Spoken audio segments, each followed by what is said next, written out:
హల్లెలూయా. పరిశుద్ధ గ్రంథం నుంచి కొన్ని విషయాలు మనం దయచేసి గమనించగలిగితే, ఆలోచన చేయగలిగితే లేఖనంలో చక్కని మాట కనపడతా ఉంది కదా. బైబిల్ బోధనలంట ఎందుకు వినాలి మానవ జాతి అంటే? ఈ రోజున దేవుని మాటలు మంచి మాటలేగా, దేవుని మాటలు జీవం కలిగించే మాటలేగా.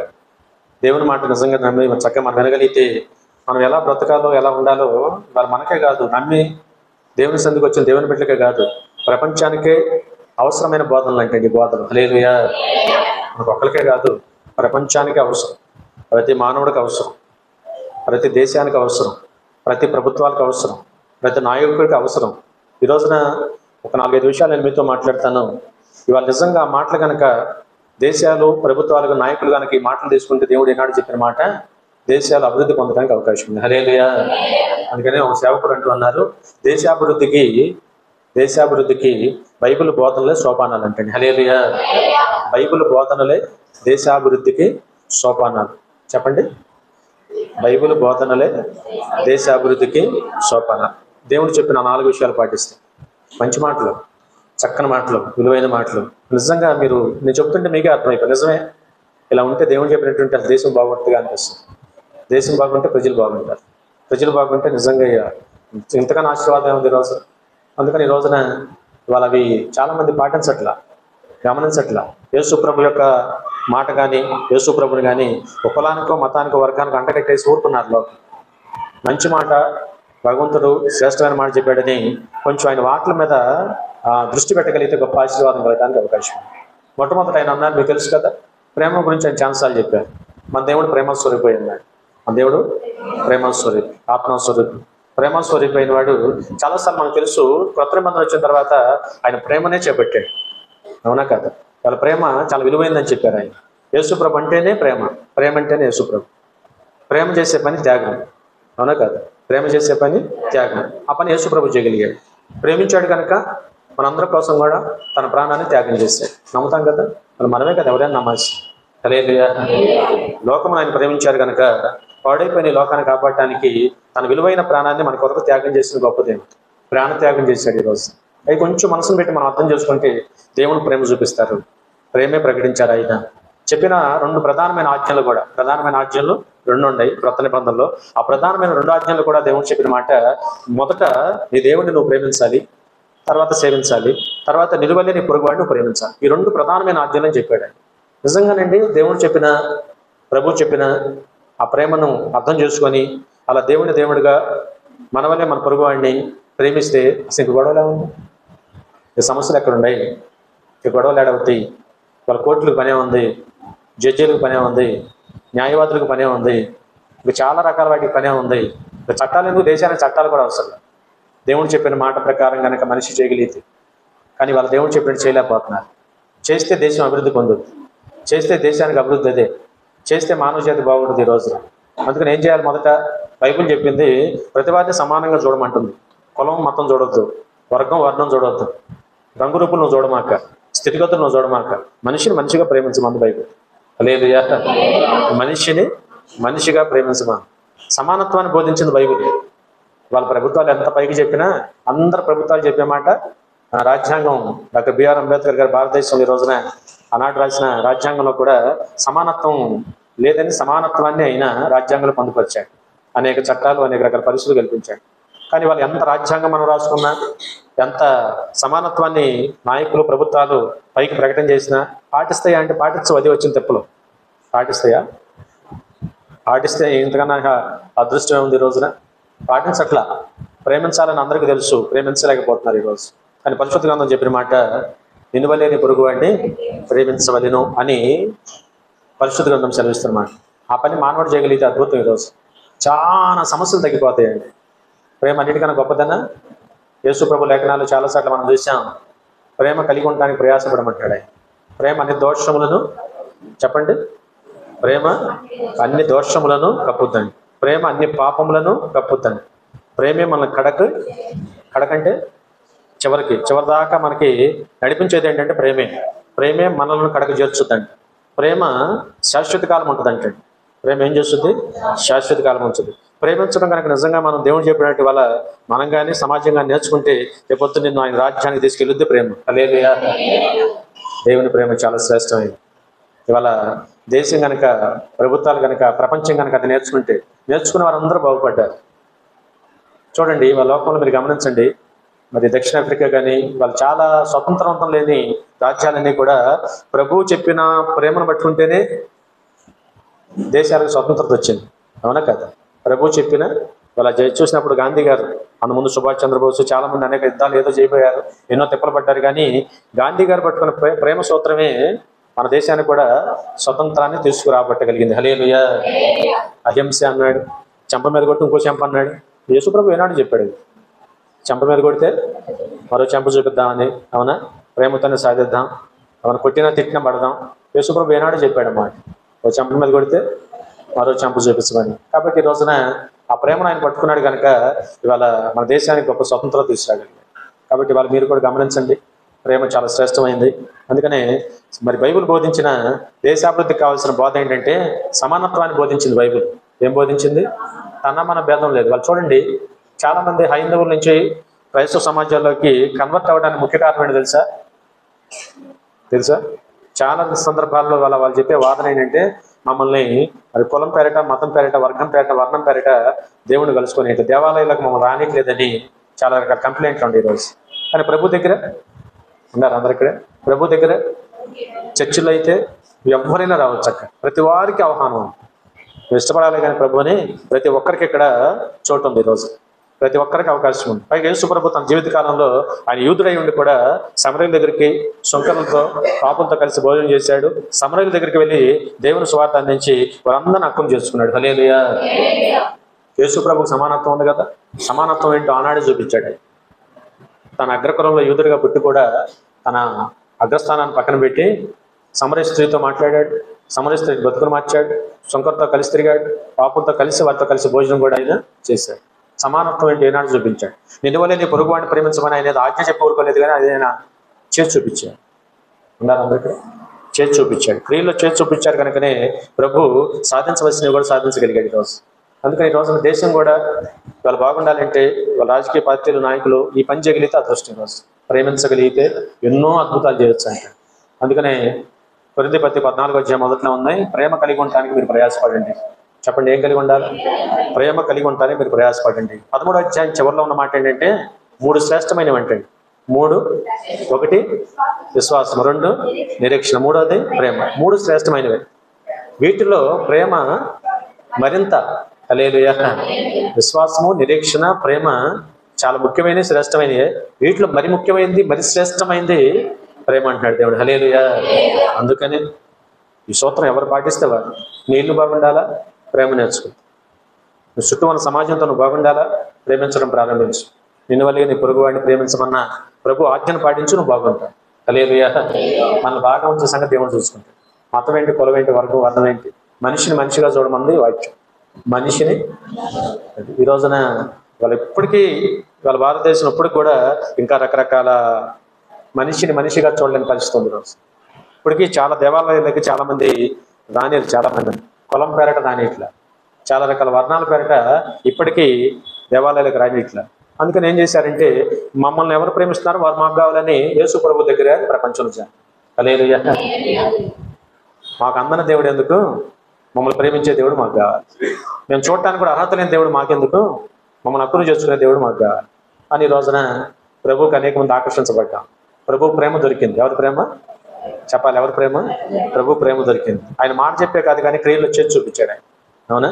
కాబట్టి ఈ రోజు నా మాట అర్థం చేసుకొని నేను చెప్పే ఈ మాట బైబిల్లోని ఈ బోధ ప్రపంచానికి దేవుడు చెప్పిన మాట. అది ఎవరు పాటిస్తే వాళ్ళు బాగుంటారు, దేశాలు బాగుంటాయి, ప్రభుత్వాలు బాగుంటాయి, నాయకులు బాగుంటారు, తప్పనిసరిగా మేలు పొందడానికి అవకాశం ఉంటుంది. ఆ ప్రకారం ముందుకెళ్ళేవారు. మొదటి అంశం మీరు విన్నారు, చక్కని మాట. రెండో అంశం మత్తయి సువార్త 26వ అధ్యాయం. మత్తయి సువార్త 26వ అధ్యాయం మరి 52వ వచనం చూద్దాం ఒకసారి.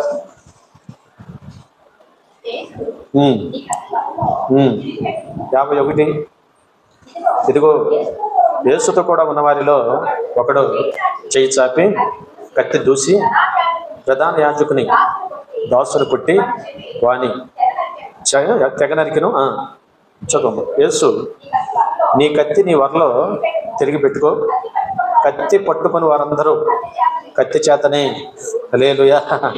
యేసు ప్రభు చెప్పిన మరొక శ్రేష్టమైన, ప్రపంచానికి చెప్పిన, దేశాలకి ప్రపంచానికి చెప్పిన అద్భుతమైన సత్యం ఏంటంటే హింస చేయొద్దు అన్నది వాక్యం. ఏం చేయొద్దు? హింస చేత ఎవరిని మనం సాధించలేం. హింసించడం ద్వారా ఎవరిని కూడా మనం మరి రక్షణలోకి తీసుకురాలేం. అవునా కాదు? ప్రభు అన్నారు, హింసను వ్యతిరేకించింది బైబుల్. హింసను ఏం కోరుకుంది? ఇందాక సమానత్వాన్ని కోరుకుంది. మనిషిని మనిషిగా ప్రతి వ్యక్తిని ప్రేమించమని. లోకంలో మీరు ఉన్నారు, మీకు తెలియదు ఏం కాదు. ఒక జీవిని ప్రేమిస్తున్నారు, జంతువుని ప్రేమించినందుకు కూడా కొంతమంది మనుషులు ప్రేమించట్లా. ఇప్పుడు లోకంలో అదే కదా బాధ అమ్మా. ఒక జీవికి, జంతువుకి ఇచ్చిన విలువ కూడా ఎవరికి ఇవ్వట్లా? మనిషికి ఇవ్వట్లా. మనిషి కన్నా కూడా జంతువు గొప్పదా? కాదే. ముందు మనిషి, తర్వాత అందరికన్నా శ్రేష్టం దేవుడు చెప్పాడు. ఇవాళ మనిషి అన్నిటికన్నా శ్రేష్టం అని దేవుడు చెప్పాడు. వేల వేల పిచ్చుకల కంటే మీరు శ్రేష్ఠులు కాదని ప్రభు అన్నారు లేదు? ఆకాశ పక్షులు చూడండి, అవి విత్తవు, కొయ్యవు, కొట్లలో కూర్చుకొనవు, వాటికంటే మీరు శ్రేష్ఠులు కాదా అన్నాడు దేవుడు. సమస్త జీవరాశుల కంటే ఎవరు శ్రేష్టం తెలుసా? మనిషి శ్రేష్ఠుడు. మనిషి శ్రేష్ఠుడు. కులం, వర్గం, వర్ణాలు మొత్తం లోకంలో పెట్టుకొచ్చారు, ఇది పక్కన పెడదాం. కానీ ఈ రోజున ఇవాళ మరి అవునన్నా కాదన్నా కొన్ని ప్రభుత్వాలు, కొన్ని మరి సిద్ధాంతాలు ఎలా ఇంత భయంకరంగా ఉన్నాయంటే ఒక జంతువును ప్రేమించినంతగా కనీసం ఎవరిని ప్రేమించట్లా. ఈ మధ్య నేను టీవీలో చూశాను ఒక సంఘటన. ఆవు వెనకాలకి వెళ్ళి అది మరి రాసిపోతుంటే తలార స్నానం చేస్తున్నాడు ఒక ఆయన.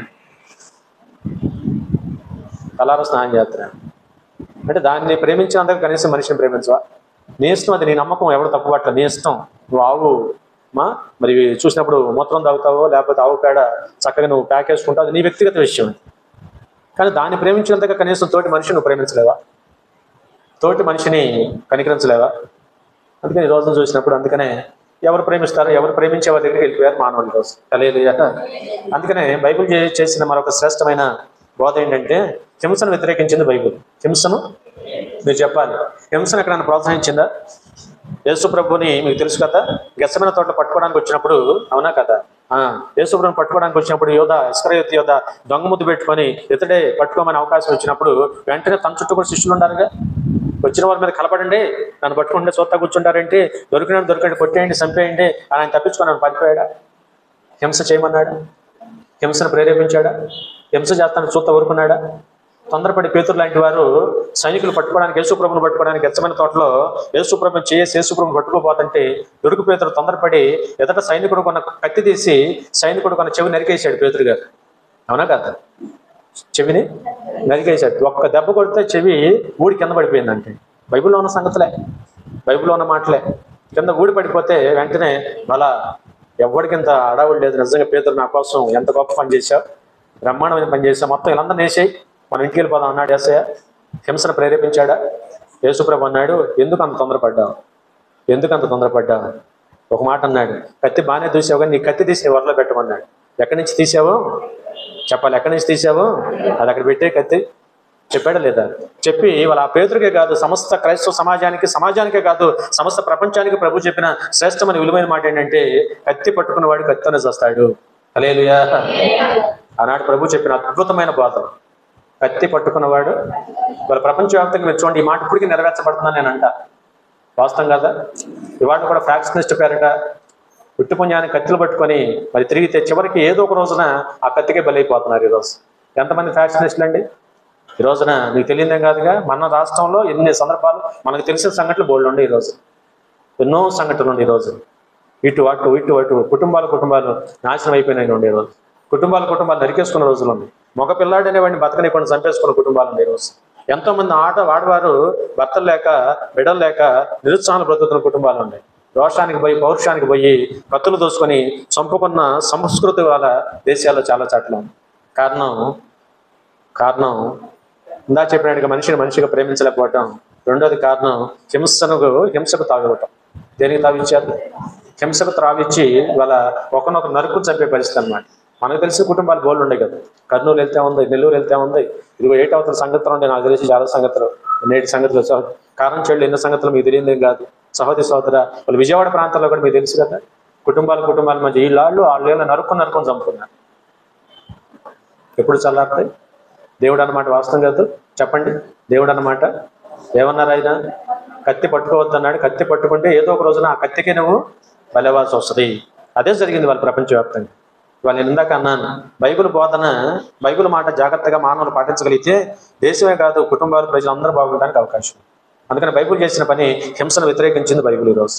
హల్లెలూయా. హింస చేయొద్దంది, కత్తి కర్ర పట్టుకోవద్దంది. అవునా? శత్రువును కూడా ప్రేమించమంది బైబిల్. శత్రువును కూడా ప్రేమించడం కాదు, ఏదో ఒక రోజున వాళ్ళు మార్పు తీసుకురావచ్చు అని చెప్పింది. ఆ పని ప్రభు చేశారు కదా. ఇవాళ అనేక మందిని చంపిన సౌలుని ప్రేమతో మార్చాడు యేసయ్య. మార్చాడా? సౌలు చాలా మందిని చంపాడా? సౌలుగా ఉన్నప్పుడు క్రైస్తవులను చంపాడు, హింసించాడు, దూషించాడు, ద్వేషించాడు, తన్నాడు, కొట్టాడు. తన యొక్క మరి కోపం చల్లారక యేసుని దేవుడిగా ఆరాధిస్తున్న వారందరినీ కూడా ఓచకొత్తకు చంపాడు. స్టెఫన్ లాంటి వ్యక్తి నడి రోడ్డు మీద రాళ్ళతో కూడా చంపించాడు సౌలు. అవును కదా వాక్యం? చివరికి ప్రభు ప్రేమ ద్వారా మారగలిగాడు. హల్లెలూయా. పట్టుకున్న చేతి కత్తి తనకు మనశ్శాంతి ఇవ్వలేకపోయింది. కత్తిని అవతల పారేశాడు. ప్రభు మాటకు లోబడ్డాడు, ప్రభు చిత్తానికి లోబడ్డాడు. తన యొక్క భాష వేష అంతా మార్చుకున్నాడు, దేవుని సేవ చేయడం ప్రారంభించాడు. కత్తిని వదిలేశాడు కనుక అనేక మందికి పనికొచ్చే పాత్రగా మారాడు. హల్లెలూయా. కొన్ని వందల సంఘాలు కట్టాడు. ఎవరు? పౌలు గారు. పౌలుగా మారినాడు. సౌలు ఏం వదిలిపెట్టాడు? కత్తిని అవతల పారేశాడు. ఏం చేత పట్టుకున్నాడు? దానికన్నా విలువైన వాక్యమును చేత పట్టుకున్నాడు. వాక్యమును ప్రకటించడం మొదలుపెట్టాడు. ఆ వాక్యాన్ని చదివి అనేక మంది చాటి చెప్పి అనేక సంఘాలకు నాయకుడు అయ్యాడు. రోజులు మనం చూస్తే మరి మత్తయి సువార్త, మార్కు సువార్త, లూకా సువార్త, యోహాను సువార్త, ఈ 4 సువార్తల తర్వాత అపోస్తల కార్యంలో బయలుదేరిన తర్వాత మొత్తం ఆయనే కదా పత్రికలన్నీ కూడా. ఎవరి? అపోస్తలుడైన పౌలు గారు రాసిన పత్రికలే. కొన్ని వందల సంఘాలు కట్టాడు ఆయన. అనేక మంది రక్షణకు నడిపించాడు. బహు ప్రయాసపడ్డాడు. బహుగా ప్రభుని ప్రకటించాడు. ఒకప్పుడు యేసు దేవుడు కాదని అనేక మందిని హింసించాడు. ఆ యేసే దేవుడని ప్రకటించి అనేక మందిని మారు మనసులోనికి తీసుకురాగలిగాడు. హల్లెలూయా. చూడండి, మరి కత్తి పట్టుకున్న వారు ఏమైపోతారు? కత్తిగా బలైపోతారు. కత్తిని వదిలిపెట్టిన సౌలు పౌలుగా మారి బ్రహ్మాండమైన దేవుని కోసం వాడబడ్డాడు. సహోదరి రోజున దేశం కూడా ఈ పని చేస్తే ఎంత బాగుంటుంది. హింసను వ్యతిరేకించిందని చెప్పాను. హింసను ఇవాళ మీరు అవునన్న కాదన్న లోకంలో చాలా సందర్భాలు, చాలా కుటుంబాలు హింసను ప్రేరేపిస్తూ ఉంటాయి. అవునా? ఇవాళ నేను అందుకనే ఏం నేర్చుకోవాలంటే ప్రతి కుటుంబం కూడా ఇప్పుడు మన పిల్లలే ఉన్నారు, ఎవడో కొట్టొచ్చాడు అనుకో, నువ్వు ప్రోత్సహిస్తే అట్లా ఖచ్చితంగా అది ఆదిలో నువ్వు తుంచైపోతే అది చిలికి కాని వాళ్ళు అవుతుంది. చాలా ప్రమాదానికి తీసుకెళ్తారు అయిపోతుంది. అందుకనే హింసను ఏం చేయకూడదు, మనం ప్రోత్సహించకూడదు. హింసను ఏం చేయాలా? బైబిల్ చెప్పినట్టుగా వ్యతిరేకించాలి. యేసుప్రభు వెంటనే గద్దించాడా లేదా? గద్దించి కత్తి పట్టుకున్నాడు, కత్తిని నశిస్తాడని చెప్పి కిందకు దిగి ఆ విధంగా ఆ ఊడిపోయిన చెవి, సైనికుడు చెవి ఉందా, ఆ చెవి తీసి వెంటనే అంటిస్తే శుభ్రంగా అప్పటికప్పుడు ఆపరేషన్ చేశాడు ఆయన. హల్లెలూయా. ప్రభువుకి సమస్తం సాధ్యం కాదు. నేను నిజంగా అంటాను, ఆ సైనికుడు కాసేపు బాధతో ఎంత విలువలాడిపోయాడు. ఇప్పుడు సైనికుడు తప్పే ఉన్నది అక్కడ, ఆ డ్యూటీ ఆడు చేయడానికి వచ్చాడు. పంపించింది ఎవరు? రోమా ప్రభుత్వం. రోమా ప్రభుత్వానికి ఎగదోసింది ఎవరు? ప్రధానాధికారులు ఎగదోసి రోమ ప్రభుత్వం ద్వారా సైనికులు పంపిస్తే మధ్యలో కుట్రంతా చేసింది ఎవరు? ఇస్కరియోతు యోధ. సైనికుడు ఏం చేశాడు పాపం? పేతురు. అందుకనే దుడుకు పేతురు అన్నాడు యేసయ్య. ఇక అంత దుడుకుతనం ఏంటా అన్నాడు. అవసరమైతే నువ్వు నా కోసం యుద్ధం చేయాలా? దేవుని కోసం మనం యుద్ధాలు చేయాలా? చెప్పండి. దేవుని కోసం మనం యుద్ధం చేయటం ఏంటండి? దేవుడు అన్నారు, యుద్ధం నాది, మీరు ఊరుకోండి, నేను చూసుకుంటా అన్నాడు ఆయన. హల్లెలూయా. యుద్ధం ఎవరిది? పగతీర్చుడు ఎవరి పని? దేవుడు బుద్ధి చెబుతాడు, నీకు నాకెందుకు? ఊరుకోమన్నాడు దేవుడు. కీర్తనలో చక్కని వాక్యం ఉందిగా, ఊరుకొనుడి, నేనే దేవుడిని అని మీరు తెలుసుకోండి, అన్య జనాంగంలో నా నామానికి నేను మహిమ. ఎవరి నామానికి? ఎవరిలోనంటే అన్య జనుల్లో నా నామానికి నేను మహిమ తెచ్చుకుంటాను నేను వాగ్దానం చేసిన గొప్ప దేవుడు. హల్లెలూయా. కాబట్టి ఈ రోజున ప్రభు పేతురుతో అంటాడు, అక్కడ ఉన్న అందరూ చూస్తున్నాగా అన్నాడు, అబ్బాయి నేను తండ్రిని వేడుకుంటే, ఎవరిని? నా తండ్రిని నేను వేడుకుంటే నా కొరకు అయినా సర్వ సైన్య సమూహం నా కొరకు పంపడా? మీరు వింటున్నారా?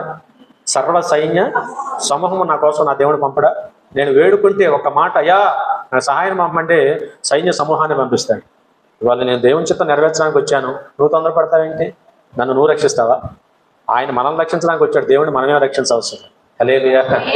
లోకంలో సామెత ఉంది కదా, దేవుడు చేసిన మనుషులు దేవుని చేయకూడదు. దేవుడు చేసిన మనుషులు దేవుని చేయటం నా పొంద. ఇవాళ మనుషులు దేవుడిని రక్షించడం ఏంటి? దేవుడు మనల్ని రక్షిస్తాడు. చెప్పండి అందరూ. దేవుడే మనలను రక్షిస్తాడు. దేవుడు మనల్ని రక్షిస్తాడు, కానీ దేవుడు మనం రక్షించేది ఏంటి? నువ్వు అడ్డం పడితే ఆగుద్దా? నువ్వు సైనికుడు చెవి నరికెత్తే అయిపోయిందా? వెంటనే ప్రభు అన్నారు, నా తండ్రిని వేడుకుంటే సర్వసైన్య సమూహాన్ని నా కొరకు పంపడాయన. కాబట్టి ఈ రోజున మీరు ఒక మాట గమనించాలా, పాత నిబంధనలో ఎలీషా, సిరియా సైన్యం అంతా వచ్చిందా? ఎవరు వచ్చారు? సిరియా సైన్యం అంతా మరి ఆ విధంగా ఎలీషాను చుట్టుముట్టి ఎలీషాను చంపేద్దామని వచ్చేస్తే ఆ విధంగా శిష్యుడు చూసి ఎలీషానేమో ప్రార్థన చేసుకుంటున్నాడు. శిష్యుడు ఆ సంఘటన చూసి మిక్కిలి భయపడి తొందరపడి గబగబా వచ్చి ఎప్పుడు ప్రార్థనలు ఎగురుతాడని గబగబా చూసి ఎలీషాని ప్రార్థన నుంచి లేపి, అయ్యో అపాయం చుట్టుముట్టింది, సిరియా సైన్యం అంతా మన ఇల్లు చుట్టుముట్టింది, మన పని అయిపోయినట్టే. ఆ మాటకి ఇలాగ నవ్వి సేవకుడైన ఎలీషా అన్నాడు, నీకు ఆళ్ళే కనపడ్డారు, ఇంకెవరు కనపడలేదా అని అడిగాడు. నాకు ఆళ్ళే కనపడ్డారు, ఇంకెవరు కనపడలేదు. సరే నేను ఒక మాట చెబుతాను, మన దేవుడు గొప్పవాడు కదా, నేను మనోనేత్రం తెరవబడిలాగా నేను నీకోసం ప్రార్థన చేస్తాను. ఆ తర్వాత నాకు చెప్పని చేసి ప్రార్థన చేస్తే తన మనోనేత్రాలు తెరవబడ్డ తర్వాత ఇప్పుడు చూడమంటే ఇప్పుడేముంది? ఎలీషా చుట్టూ అగ్ని రథముల చేత పంపబడిన సర్వ సైన్య సమూహం ఉందంటే. హల్లెలూయా. ఏ రథాలు? మీరు ఎక్కడైనా అగ్ని రథాలు చూసారా? లోకంలో సైన్యం దగ్గర ఉండే రథాలు మామూలు రథాలు, టేకుతోనో లేకపోతే రకరకాల వస్తువులతో చేసే రథాలు. కేవలం దేవుని దగ్గర నుంచి వచ్చిన రథాలు అగ్ని రథాలు అంటే. ఏ రథాలు? అగ్ని రథాలు, అగ్ని సైన్యం. అలాంటి ఏలియాని కూడా ఆరోహణమై తీసుకెళ్లేటప్పుడు ఏమొచ్చింది? అగ్ని రథముల చేత ఆయన వచ్చాడు కదా, వచ్చి ఆ విధంగా మరి పెనుగాలి వంటి ఒక పెనుగాలిలో ఆ విధంగా ఆయన తీసుకెళ్ళిపోయాడు. హల్లెలూయా. గమనించాలి వాక్యాన్ని. ఈరోజు వాక్యం అంటే ప్రతి దేవుని బిడ్డలందరూ మనం కూడా దయచేసి అర్థం చేసుకోవాలి. వెంటనే ఆ ప్రార్థన ఎప్పుడైతే చేశాడో వెంటనే గేహాజీ అంటున్నాడు, ఇప్పుడు అవునవునవునవును నా కంటికి స్పష్టంగా కనపడతాము. దేవుని యొక్క కాపుదల మనకు ఉంది. ఎవరి కాపుదల ఉంది? నేను నమ్ముతున్నారా? ఈరోజు దేవునికి మనం ప్రార్థన చేస్తే ఏ మనుషులకి మనం భయపడాల్సిన పని లేదు. ఈరోజు మన చుట్టూ ఆయన కంచెను కాపుదలగా వేస్తాడు. చెప్పండి, కంచెను కాపుదలగా వేసే గొప్ప దేవుడు. నిజంగా ఆ ప్రకారంగా అద్భుతం చేశాడు దేవుడు. ఇవాళ దైన ఒక సేవకుని చుట్టూ మీరు చూడాలి, ఒక సామాన్యమైన సేవకుడికి అంత ప్రొడక్షన్ ఇస్తే ప్రభు కోసం, యేసు ప్రభు కోసం తన యొక్క సర్వ సైన్యాన్ని తండ్రి పంపించలేడా?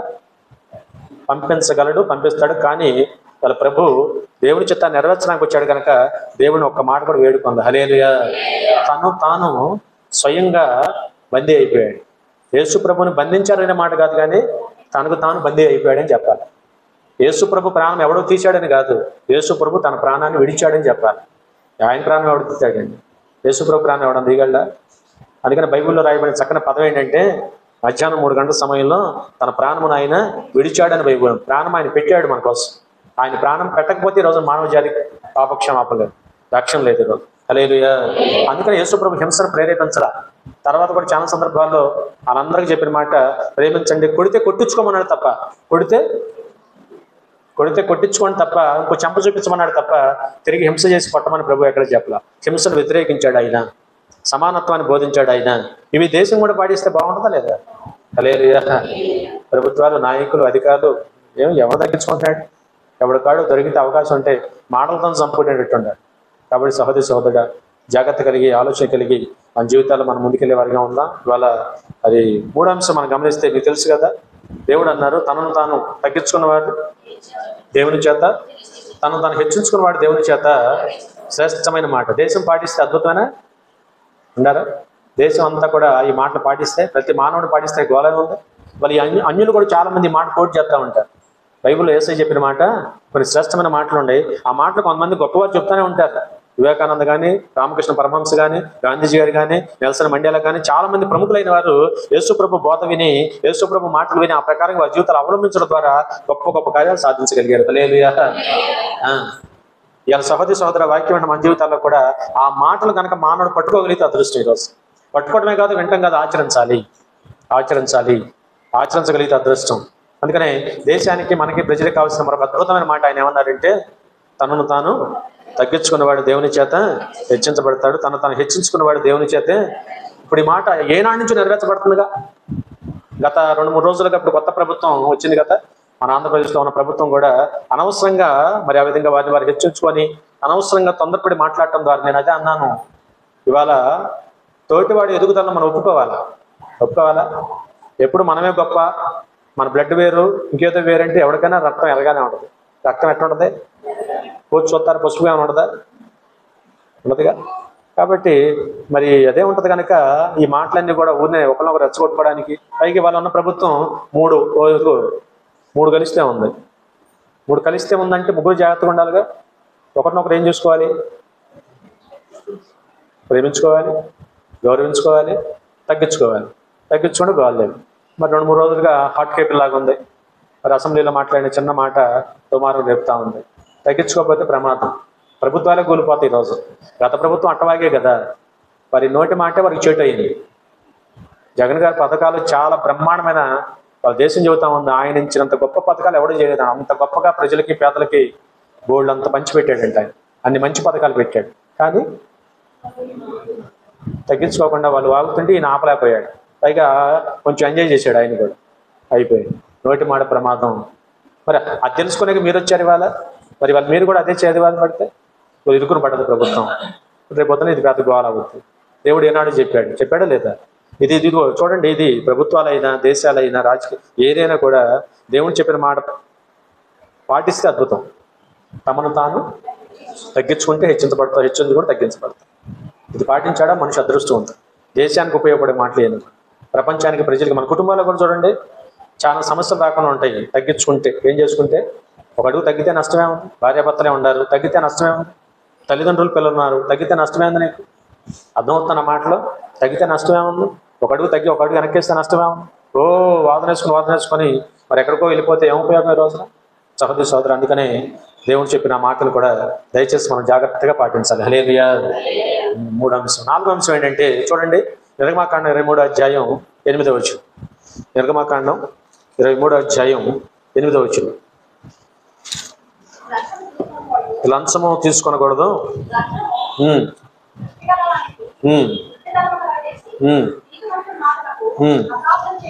చూడండి, దేవుడు సెలవిస్తున్న మరొక శ్రేష్టమైన మాట ఏంటంటే, చదువు 23వ అధ్యాయం ఎంత చెప్పాను? 8వ వచనం. చదువు. లంచము తీసుకొనకూడదు.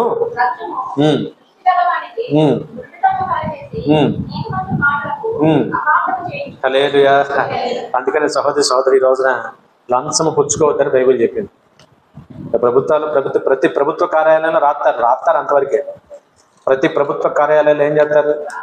లంచము ఇవ్వకూడదు, లంచము ఇచ్చుట, లంచము పుచ్చుకొనుట నేరం అని మీరు చూసారా? ఎక్కడ? ప్రభుత్వ కార్యాలయాల్లో, హాస్పిటల్లో, ప్రభుత్వానికి సంబంధించిన అన్ని కోర్టుల్లో, అన్ని చాట్ల ప్రమాణమైంది కదా. రాసిన ప్రతి చోట పుచ్చుకుంటారు. హాస్పిటల్లో వెనకాల కాంపౌండర్ వస్తాడు, డాక్టర్ వస్తాడు, ఎవడు కాడు పలకలు చేయబెట్టాడు. మరి నా సంగతి ఏంటంటే, అవునా కదా? ఇప్పుడు గోడ మీద నువ్వు చూడరా అంటే అడుగు కోపం. ఊళ్ళో రాస్తాం అవన్నీ.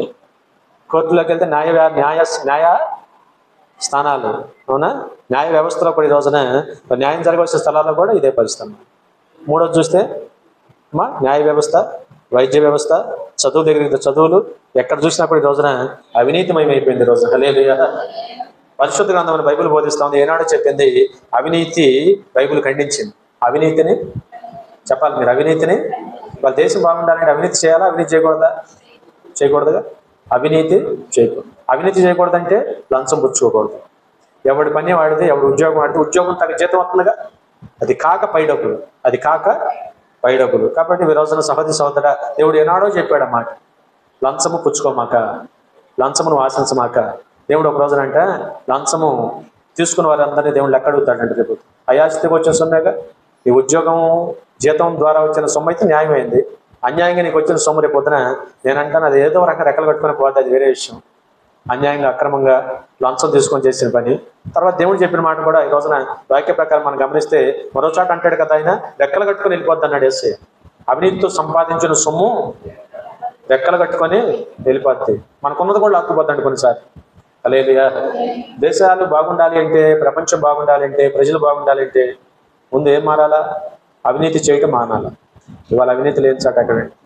ప్రభుత్వాలు మొదలుకొని ఇవాళంట ముఖ్యంగా మన యొక్క దేశాల్లో ఏదైనా పరిశ్రమ పెట్టాలంటే భయంకరం. ట్రంప్ తోలేస్తున్నాడు. మన దగ్గర జ్ఞానం ఉంది, మన వాళ్ళ దగ్గర ఏముంది? బుర్ర ఉంది. వాళ్ళు అమెరికా వాళ్ళ దగ్గరికి వెళ్ళి మన వాళ్ళు ఎందుకు జాబ్ చేస్తారంటే వాళ్ళు చేసుకోగలరు. వాళ్ళకి సోమతనం ఎక్కువ, మన వాళ్ళు సురుకు ఎక్కువ. చెప్పండి. ఒక్కరు కూడా తనని చెప్పలేదు, ఒకలారు చెప్పారు. హల్లెలూయా. సరే మీరు మంచివాళ్ళు, నేనే చెప్పేస్తాను. అలా సోమతనం ఎక్కువ, మన వాళ్ళు చాకరీ ఎక్కువ చేస్తారు. పొదుపు ఎక్కువ, మనకి చాకరీ ఎక్కువ, పొదుపు ఎక్కువ. కాబట్టి ఆ విధంగా అక్కడికి వెళ్ళి చేస్తే ఆయనకి నచ్చక మొత్తం తోలేస్తాడు. కారణాలు 100 కారణాలు ఉన్నాయి, మనకు అనవసరం. మొన్న ఏదో సినిమా రిలీజ్ అయ్యింది, పవన్ కళ్యాణ్ సినిమా, అవునా?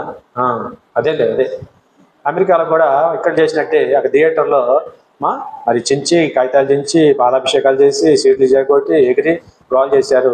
మొత్తానికి ఈ విచ్చలవిడితనం ఏంటిది, డీసెన్స్ లేకుండానని మొత్తం దొరికినవాడు ఎవడైతే అట కాల్ చేసిన వాళ్ళంతా మొఖాలు మొత్తం స్కాన్ చేసి ట్రంప్ స్ట్రిక్ట్గా చెప్పాడంట, అర్జెంటుగా వారి వీసాలు క్యాన్సిల్ చేయండి. సినిమా ఎగురుడు ఎంతవరకు వెళ్ళింది? శుభ్రంగా ఏసా పోతే ఉంటుంది అడిగి ఈ యాసే. సహోదరా, మొన్న ఎవరో ఒక ఆయన మాస్టర్ అంటా ఉన్నాడు, మన వాళ్ళు అక్కడ పోయి కూడా గబ్బు పెట్టించారన్నాడు. మన వాళ్ళు ఎక్కడ పోతే అక్కడ ఏమైంది, డీసెన్సీ లేదు. మొన్న ఒక ఆయన టీవీలో నేను ఉన్నాను, సినిమా చూద్దామని పోయానండి, ఏమైనా పడింది, ఏం కనపడింది, వీళ్ళు ఎగట్టమని కాగితాలు ఎగట్టడం జరిపోయింది, కేకల పప్పులు మాకేం అర్థం కాలేదు, వచ్చేసి. మరి ఎక్కడ సహోదరా, ఈ రోజున మన దేశం మళ్ళీ తిరిగి వచ్చేయడానికి చాలా మరి బోల్డ్ మందిని తోలేస్తున్నాడు ఆయన. వచ్చి ఇక్కడ పరిశ్రమలు పెట్టగలరు, మనలో ఆ స్తోమత ఉంది, సామర్థ్యత ఉంది. కానీ ఇక్కడ మన దేశంలో పరిస్థితి ఏంటో తెలుసా? తెల్లకవర్లు 10 మందికి తెల్లకవర్లు ఇవ్వాలి. తెల్లకవర్లు అంటే తెలుసా? లంచం. మీకు తెలుసు కదా లంచం. ఈ 10 మందికి ఇచ్చి పరిశ్రమ పెట్టాడు, వీడు ఆరైపోతాడు. అవునా కదా? గతంలో ఎవరో చెప్పారు, మరి ప్రభుత్వం ఇచ్చేదంటే ఇంత ఐసు గడ్డ అంటాడు. అది 10 మంది చేతులు తడిపొచ్చేటప్పటికి మన దగ్గరికి నిజంగా అందవలసిన పేదవాడికి తడే గడ్డ కరిగిపోయి, మంచు గడ్డ కరిగిపోయి చివరికి వచ్చేది ఏంటి? కారణం ఏమిటి? మధ్యలో ఎంతమంది తడిపి రావాలా, చేతులు మారి రావాలంట. భలే చెప్పాడు ఒక ఆయన. ప్రభుత్వం ఇవ్వడానికి ఎంత గడ్డ వచ్చింది, ఏంటది? ఐసు గడ్డ. అక్కడి నుంచి మంత్రి గారి చేతిలో పడాలి. మంత్రి గారు దాన్ని ఇట్టని చల్లబడి ఇటు వస్తుంది. ఎమ్మెల్యే గారు దాన్ని కొంచెం ఇట్టిట్టు అంటాడు. ఆయన అన్నప్పుడల్లా తరిగిపోతాడు కదా. అంటే దాని అర్థం కత్తి ఎవరికాడు సపరెత్తాడు దాన్ని. అవునా? మరి ముఖ్యమంత్రి గారి దగ్గర నుంచి మంత్రులు సపరించినాక ఎమ్మెల్యేలు వచ్చినోడల్లా కత్తి తనుకోడు, ఆడు చలి పట్టలేనప్పుడు ఇచ్చేస్తాడు. అక్కడి నుంచి మళ్ళీ ఇంకెవరు ఉండారు మీకు తెలుసు కదా, జడ్పీటీసీ, మరి చూసినప్పుడు ఎంపీటీసీ, అక్కడి నుంచి పంచాయతీల దగ్గర వార్డు మెంబర్ ఏదన్నా మిగిలితే అప్పుడు మన పంపకాడికి వచ్చి ఏదన్నా ఏంటయ్యా ప్రభుత్వం చంద్రబాబు నాయుడు గారు ఏమి ఇచ్చారు నాకంటే ఆ చల్లదనం ఇస్తాడు మీకు. అదే మరి గడ్డ ఇచ్చాడు కదా, ఎక్కడ ఇచ్చాడా బాబు, అందరూ తాగుతారు, నీకేనేంటి? ఎంతమందిని తడిపి రావాలి, ఎంతమందిని? మరి వాళ్ళ ప్రభుత్వాలు అనుకుంటాను మంచిగా చేయగలుగుతున్నాయి. ఈ రోజున మన దేశంలో అదో దరిద్రం. ఎంతన్నా చెప్పు, లంచమే ప్రధానం అయిపోయింది. రోజు లంచమే. ఒక కరెంటు మీటర్ బిగించాలంటే అడిగి లంచం, ఒక వాటర్ పంపించుకోవాలంటే లంచం. అవునా కాదు? ప్రతి విషయంలో ఒక ఇంటి కోసం వెళ్తామనుకో భయంకరమైన లంచం. ప్రతి చోట ఈ రోజున ప్రతి ప్రభుత్వాలయంలో రాయబడి ఉండదు, లంచం పుచ్చుకునుట, లంచం ఇచ్చుట నేరం. పెద్ద అక్షరాలతో రాస్తారు, లంచము పుచ్చుకునుట, లంచము ఇచ్చుట. ఒకవేళ కనుక మనం ఆఫీసుతో చెబుదామని చూపించామనుకో, ఓహో కాగితాలు ఇక్కడ స్పెల్లింగ్ తప్పు ఉంది, ఎల్లుండి వచ్చేయండి అంటాడా? ఏం తప్పు ఉంది? స్పెల్లింగ్ తప్పు ఉంది. అంత బాగానే ఉంది, కానీ నేను ఊరు వెళ్తున్నాను, ఒక వారం తర్వాత వస్తాను, అప్పుడు వచ్చేయండి. సరే వారం తర్వాత వెళ్ళామనుకోండి, అన్ని చూశానయ్యా, నీ అంతా బాగానే ఉంది, బ్రహ్మాండంగా ఉంది, నువ్వు ఇంటి పన్ను కట్టవలసిన దానికన్నా తక్కువ కట్టి అది కట్టుకొని రా, మళ్ళీ నీకు ఇస్తాను. ఇట్లా దాదాపు ఒక సంవత్సరం తిప్పుతాడు. అలా కాదు, అవినీతి లేనిది అక్కడ ఇంకా దేశాలు ఏం బాగుపడతాయండి? దేశాలు ఏం బాగుపడతాయి? ఈ రోజు సహోదరా, అవినీతిమయమైపోయింది. ఈరోజు దేవుడు ఏనాడే చెప్పాడు లంచం పుచ్చుకోవద్దు, లంచం పుచ్చుకున్నట్టు నేరం అన్నాడు. లంచము దృష్టి కలవానికి గుడితనం కలుగు చేస్తాడు దేవుడు. హల్లెలూయా.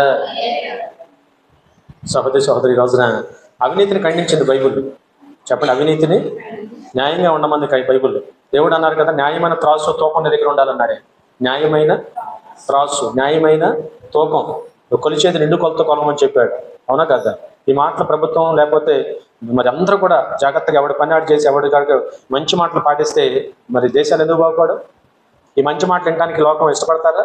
అమ్మా, ఈ మంచి మాట ఎవడంటాడు? ఎవడండి? ఈరోజు వింటే బాగుపడతారు. కాబట్టి సహోదరా, 4 విషయాలు చెప్పాను. మొదట ఏం చెప్పాను? సమానత్వాన్ని బోధించింది బైబిల్. ప్రతి వాడిని కూడా మనిషిగా ముందు ప్రేమించమంది బైబిల్. రెండో విషయం, హింసను వ్యతిరేకించింది బైబిల్. హింసను కత్తి పట్టుకున్నవాడు ఏదో ఒక రోజున కత్తితోనే చస్తాడంటే ఎవరికి నువ్వు హాని చేయొద్దు, నువ్వు హాని చేస్తే నీకు హాని జరుగుతున్నాడు దేవుడు. అవునా కాక? రెండో విషయం. మూడో విషయం, తగ్గించుకోమని చెప్పింది బైబిల్. ఏం చెప్పింది? నిన్ను నువ్వు తగ్గించుకోయా, దేవుడు నిన్ను హెచ్చిస్తాడని చెప్పింది. నిన్ను నువ్వు హెచ్చించుకొని ఒకరు బట్టి మాట్లాడితే మనం తగ్గిపోతాం, మన విలువ మన అన్నీ పోతాయి. నేను గైడెన్స్ చెప్తాను. ఆ 3 విషయాలు చెప్పింది. 4వ విషయం, లంచం పుచ్చుకోవద్దని అవినీతిని ఖండించింది బైబిల్. లంచం పుచ్చుకోవద్దని అవినీతిని ఖండించింది బైబిల్. కానీ వాళ్ళ లోకంలో జరుగుతాను, అందుకని దేశాలు ఇంకేం బాగుపడతాయి? ధనవంతుడు మరీ ధనవంతుడు అవుతున్నాడు, పేదవాడు అక్కడు పేదవాడు అయిపోతున్నాడు. ఇవాళ మొన్న నేను విన్నాను, వైజాగ్లో ఒక ఎంపీ గారు, కాంగ్రెస్ ఎంపీ 8,500 కోట్ల బ్యాంకులకు రుణం కట్టలేనని చేతులు ఎత్తేసాడు. పాపం ఆయన కట్టలేడంట అని ప్రభుత్వాలు జాలిపడి 5,600 కోట్లు తీసేసి 2,000 కోట్లు కట్టితే చాలని ఆయనకు ఆఫర్ ఇచ్చింది. మనల్ని అయితే ముడ్డి మీద కొట్టి ఇళ్ళకొచ్చి జుట్టుబడ్డు లాగి ఏది మనం కట్టే లచ్చకి 2 లక్షలకే, అవునా కదా? పాప ఆయన కట్టలేరంట. సుబ్బరామరెడ్డి గారు, ఏ రామరెడ్డి? సుబ్బరామరెడ్డి, అవునా కదండి? సుబ్బరామరెడ్డి కట్టలేడంట పాపం ఆయన. సినిమాలను బాగా పెట్టి తిరిగి అన్ని చేశాడు, ఆగం చేశారు, అయిపోయింది లేదు. సరే మనకు అనవసరం. వాళ్ళు ఆయన కట్టలేడంట. అందుకని ఆయనకి ప్రభుత్వాలు జాలిపడి రుణం మాఫీ చేసి, ఏం మాఫీ? మనల్ని ముక్కు పిండి మొన్నే కట్టి అదిని లోను ఎప్పుడో ఇచ్చాడు. తిరిగితే 5,70,000 ఇచ్చాడు. కట్టితే మొన్న ఇది పేపర్లో ఇబ్బందిగా ఉందని కట్టయితే ఇంకా 2,47,000 మిగులుంటే ఇన్నాళ్ళు కట్టినా కూడా అంత ఇంకా చాలా వచ్చింది. మొత్తం తీసుకెళ్ళి ఎంత ఉంది బాబు అని తీసుకెళ్ళి మొత్తం కట్టయితే ఆ కాగితాలు అయ్యో దాదాపు తిరిగితే 4 రోజులు వచ్చినాయి అనుకోండి. చూస్తున్నా రూపాయితో రూపాయి, పైసాతో పైసా. మన దగ్గర ముక్కు పిండి, ఏం పిండి? కుదిరితే చెవులు పిండి, ఏం పిండి? కుదిరితే అన్ని పిండి. లేదు, మన దగ్గర అయితే వసూలు చేస్తారు, అవునా? నిన్న వాళ్ళు చూసాం కదా, వైజాగ్లో మరి తోపుడు వాళ్ళ మీద పడ్డారు ప్రభుత్వం. వేటి మీద? పెద్ద పెద్ద ఆటి మీద పడగలుగుతారా? తోపుడు వాళ్ళ మీద పడ్డారు. కారణాలు ఏమైనా కావచ్చు, అది తీసే విధానం అది కాదు. వెళ్ళి క్రెయిన్ వెళ్ళి కొట్టేస్తుంది. ఇప్పుడు మన ఇక్కడ ఉంది కదా స్టీల్ది, అది అట్లాంటి బాక్సులు లేదా చిన్న చిన్న రేకుల షెడ్లు వేసుకొని పేదలైన వారు ఏదో టిఫిన్ బళ్ళు పెట్టుకుంటే ఏదో చెప్పారంట 2 రోజులు కూడా టైం ఇవ్వకుండా విపరీతం కొట్టేస్తుంది. ఏం తిట్టినా పేదలందరూ ఏడుస్తున్నారు, బాధపడుతున్నారు. నువ్వు ఏదన్నా వాళ్ళ ప్రభుత్వాలు ఎందుకని కొన్నిసార్లు అంత మూర్ఖంగా ప్రవర్తిస్తావు? పెద్దవారి దగ్గరికి ఇలా పని చేయగలుగుతారా? ధనవంతుల దగ్గర ఆ పని చేయగలుగుతున్నారా? వాళ్ళ పేదవారు తేలిగ్గా ఉన్నవారు రాలే వాళ్ళు పనిపెట్టారా? వాళ్ళు అన్నీ అంతే, అందరూ ఇదే పరిస్థితి అన్నమాట. అడ్డం తిరిగి మాట్లాడుతున్నారు, దుమ్మెత్తిపోతున్నారు. దుమ్మెత్తిపోయేటువంటి తెలుసా? అదిలే. అప్పుడు సహోదర లంచం ప్రామాణికం అయిపోయింది, అవినీతి ఎక్కువైపోయింది. దేవుడు ఏనాడు చెప్పాడు, అవినీతిని బైబిల్ ఏనాడు ఖండించింది ఈరోజు. హల్లెలూయా. కాబట్టి ఈ రోజున దయచేసి అర్థం చేసుకొని నీవు నేనైతే జాగ్రత్తగా ఉండాలా. దేవుని మాట మనం వినాలా. విని ఆ ప్రకారం మనం జాగ్రత్తగా ఉంటే మనల్ని ఎవరు దీవిస్తారు? అసలు ఎవరు దీవించాలి?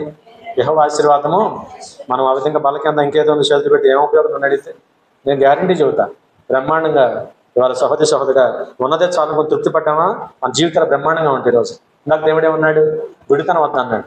ఏ తనం? జాగ్రత్త కలిగి మన ఆత్మ జీవితాన్ని మనం కొనసాగిద్దాం. చివరి మాట, ముగించే మాట 2వ దశలోనికి రాసిన పత్రిక 3వ అధ్యాయం 10వ వచనం.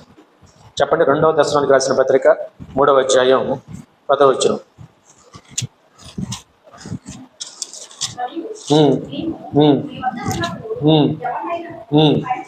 బాగా ఆలకించాలి. మీ వద్ద మేము ఉన్నప్పుడు ఎవడైనాను పని చేయ నొల్లని ఎడల వాడు భోజనం చేయకూడదని నేను మీకు ఆజ్ఞాపించుతాను కదా. హల్లెలూయా.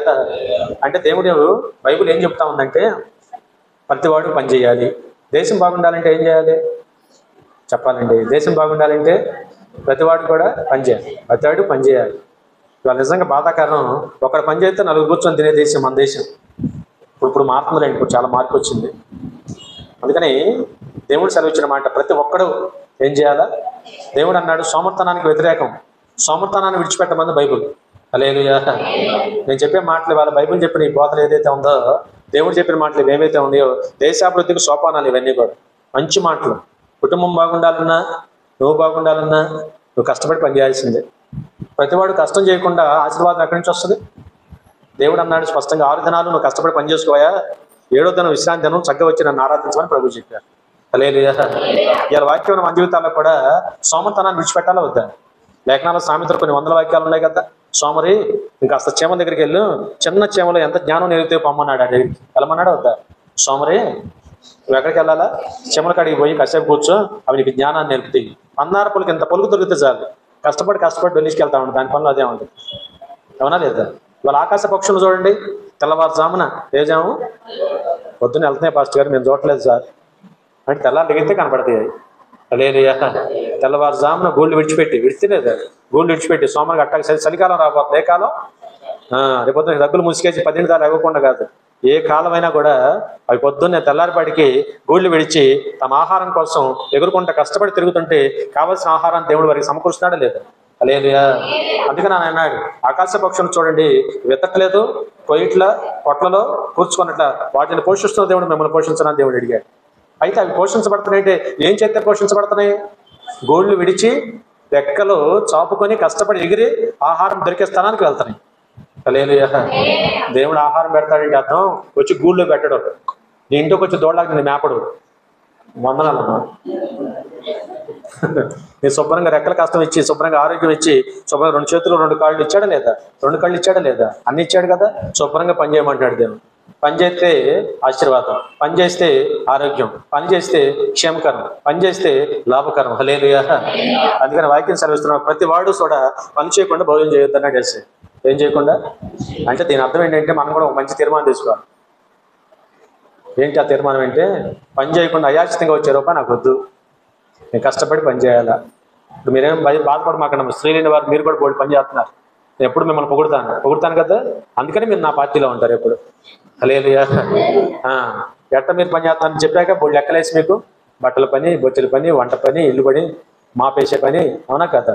ఇంటిల పాతి చాకరంతా మీరు చేయడం ద్వారా గోల్డ్ ఆ ఇంటికి లాభమే కదా. కాబట్టి ఆ రీతిగా మీరు కూడా మీ పని చేస్తున్నారు, కష్టపడుతున్నారు, అదే లాభదాయకం. వచ్చిన రూపాయి యజమాని తెచ్చి మీకు ఇస్తే చక్కగా ఎలా జాగ్రత్తగా దాన్ని అది ప్లాన్ చేసి ఖర్చు పెట్టాలో చక్కగా ఖర్చు పెడుతున్నారు, రూపాయి పాపాయి దాస్తున్నారు, సంతోషం, మీరు మంచివారు. హల్లెలూయా. అట్లా ప్రతివాడు కూడా ఏం చేయాలా చెప్పాలా, ప్రతివాడు కష్టపడి పని చేయాలి. పని చేయకుండా ఎవడు భోజనము చేయకూడదని దేవుడు వాక్యం సెలవిస్తాం. కాబట్టి ఈ రోజున బైబిల్ వాళ్ళు మనకే కాదు కానీ దేశానికి నేర్పిన పాఠం ఏంటంటే సోమతనాన్ని విడిచిపెట్టండి. వాళ్ళు కొన్ని దేశాలు బాగా ఉండడానికి కారణం ఏంటి తెలుసా? కారణం ఏంటి? బాగా పనిచేస్తాయి, ఇంటిల పాతి పనికి వెళ్ళిపోతారు. చాలా స్టేట్స్లో ఈ రోజున కుటుంబం అంతా పనిలోకి వెళ్ళిపోతారు, ప్రతిరోజు పనిలోకి వెళ్ళిపోతారు. మన భారతదేశంలో ముఖ్యంగా కొన్ని కుటుంబాల్లో ఉన్న నానుడు ఏంటంటే ఆయనే పని చేయాలి. ఎవరు చేయాలి? ఆయనే పోవాలి. తదిమావలంతా ఆయన వచ్చేదాకా అలా కళ్ళు వేసుకుంటూ వస్తా కూర్చోవాలి, రాగానే పీక్కు తినాలి. వద్దు నేను చెప్పడే, మీకు కోపం వచ్చుతుందండి. ఇప్పుడే నా పార్టీ అన్నారు, మళ్ళీ వచ్చేదాని పార్టీ మార్చేస్తారు. కాబట్టి మిమ్మల్ని పొగుడుతూనే కొంతమంది అని చెప్పాను, మీరని చెప్పలేదుగా. హల్లెలూయా. అందుకని సహోదరుడా, దేవుడు వాక్యం ద్వారా మనకు నేర్పిన మనకు మంచి పాఠం. కుటుంబాలు నేర్చుకోవాలి, మనం కూడా నేర్చుకోవాలి. ప్రతి వారు కూడా నా వంతు నేను ఎవరి మీద నేను ఆధారపడకూడదనే భావన కావాలి ఈరోజు. చెప్పండి, ఎవరి మీద నేను ఆధారపడకూడదు. నా స్వయం కృషి మీద, స్వశక్తి మీద నేను రూపాయలు సంపాదించి నన్ను నా కుటుంబాన్ని పోషించుకోవాలి, నేను నా కష్టార్జితంలో పోషించుకోవాలి తప్పన ప్రతివాడికి ఉండాలి. వాక్యంలో చక్ర మాట ఉందిగా 128వ కీర్తనలో, ఈ కష్టార్జితము సుఖంగా నీవు అనుభవిస్తామని వాక్యం సెలవిస్తాం. అది కనుక నేర్చుకుంటే కుటుంబాలు బాగుంటే, వ్యక్తులు బాగుంటారు, బిడ్డలు బాగుంటారు. లేకపోతే మన పిల్లలు కూడా అదే అలవాటు చక్కగా కష్టపడటం లేదు. ఆ తర్వాత రాబోయే రోజుల్లో దేశం కూడా నేర్చుకుంటే ప్రపంచమే బాగుండడానికి అవకాశం ఉంది. హల్లెలూయా. కాబట్టి ఆ ప్రకారం ఈ 4-5 విషయాలు జ్ఞాపకం ఉంచుకొని ఇలా చెప్పిన ఫస్ట్ హెడ్డింగ్ ఏంటి చెప్పండి? బైబిల్ బోధనలు దేశాభివృద్ధికి. మరొకసారి చెప్పండి, బైబిల్ బోధనలు దేశాభివృద్ధికి సోపానం. ఏమేం చేస్తే ఏం చెప్పింది బైబిల్? ప్రతి ఒక్కరిని ప్రేమించమని, సమానత్వాన్ని చెప్పింది. హింస చేయొద్దని హింసను ఖండించింది. ఎవరికి మీరు హింస చేయొద్దని హింసను ఖండించింది. 3వది తమను తాము తగ్గించుకోమని బైబిల్ చెప్పింది. తమను తాము తగ్గించుకోమంది. అవినీతి పాల్పడద్దంది, లంచం పుచ్చుకోవద్దంది, అవునా కదా. ఆ ప్రకారం చేస్తే నువ్వు బాగుంటావు, దేశం బాగుంటుంది. చివరగా సోమరితనాన్ని విడిచిపెట్టి ప్రతివాడు కష్టపడి పని చేయమని బైబిల్ చెప్పింది. ప్రతివాడు కష్టపడి పని చేస్తే బ్రహ్మాండం, ఇల్లు ఒళ్ళు అన్నీ బాగుంటాయి. మనకేంటంటే మందే మనకి ఎక్కువైపోతుంది. జానసార్లు అంటారు, మందే మనకి ఎక్కువైపోతే మనం పెట్టే స్థితిలో దేవుడు ఉంచుతాడు. హల్లెలూయా. ప్రార్థన తలవంచడి చిన్న ప్రార్థన చేస్తాను. పరిశుద్ధ ప్రేమ గల మా ప్రభువా, పరలోకమందున్న మా తండ్రి, మీ శ్రేష్టమైన